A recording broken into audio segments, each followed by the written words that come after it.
महाराष्ट्र राज्यातील प्रत्येक महत्त्वाच्या घडामोडी फक्त आपल्या बेधडक मी मराठी न्यूज चॅनलवर. महाराष्ट्राचा बुलंद आवाज. जेव्हा पत्रकारांना प्रवेश नाकारण्यात आला तेव्हा पत्रकारांची नाराजी होती.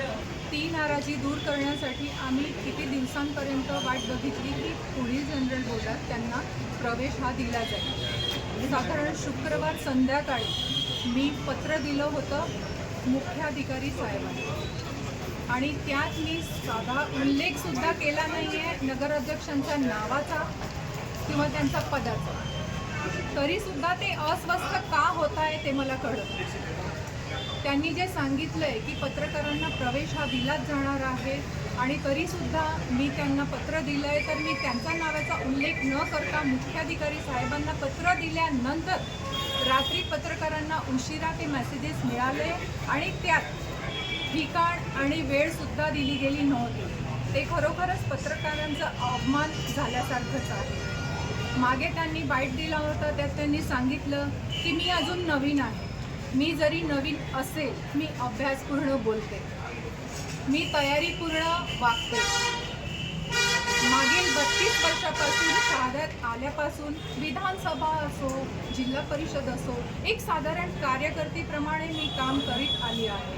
डिरेक्टली शहाद्यात येऊन आणि कुठल्याही पदासाठी मी उभी राहिली नाही, तर माझ्याकडे दांडगा अनुभव आहे कामाचा आणि जे पण कामकाज होतं त्याचं मी अवलोकन नेहमी करत आली आहे. एवढंच नाही तर आपल्या ह्या परिसराचे भाग्यविधाते आदरणीय अण्णासाहेब यांची प्रेरणा माझ्याबरोबर आहे. माझ्या पाठीशी बापूसाहेब यांचा आशीर्वाद आहे. आपल्या परिसराचे आमदार राजेशजी पाडवी आणि आमचे युवा नेते मकरंदजी यांचं सहकार्य आणि मार्गदर्शन नेहमीच माझ्या बरोबर असतं. एवढंच नाही, आम्ही जरी नवीन असेल पण माझे भाऊ ज्ञानेश्वर भाऊ यांचा अनुभव नेहमीच माझ्याबरोबर असतो.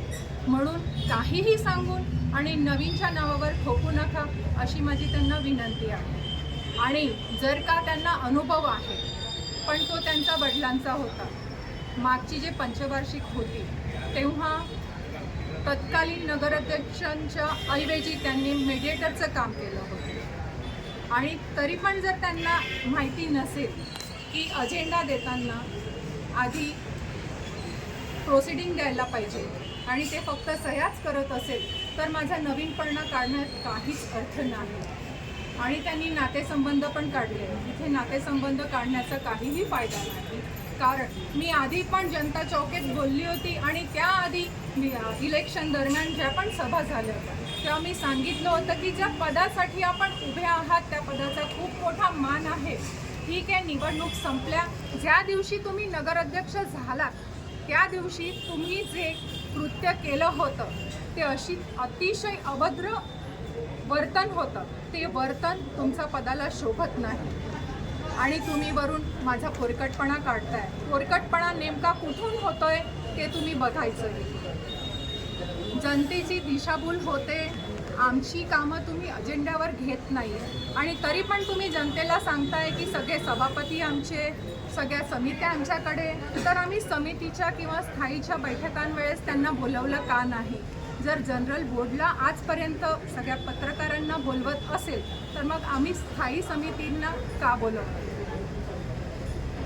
म्हणून मी त्यांना विनंती करते की जनतेची दिशाभूल करू नका.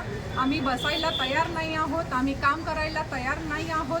अशा चुकीच्या गोष्टी बाहेर पसरवून आणि लोकांमध्ये काहीतरी वेगळंच वातावरण निर्माण करू नका. धन्यवाद.